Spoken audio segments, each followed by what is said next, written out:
die Schauspielerin. Dann hat die jetzt hier was zu sagen. Oh mein Gott.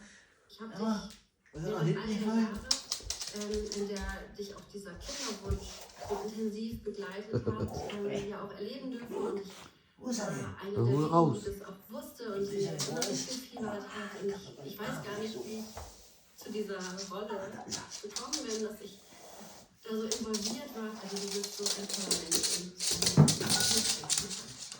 Danke im Namen all der Frauen, die du damit bist. Und in dem dieses Thema eine ganz, ganz neue, großartige Präsenz. Oh Gott, ja. Die war auch echt ein kleiner, weil ich Weg ist er. gesagt, eine Woche nach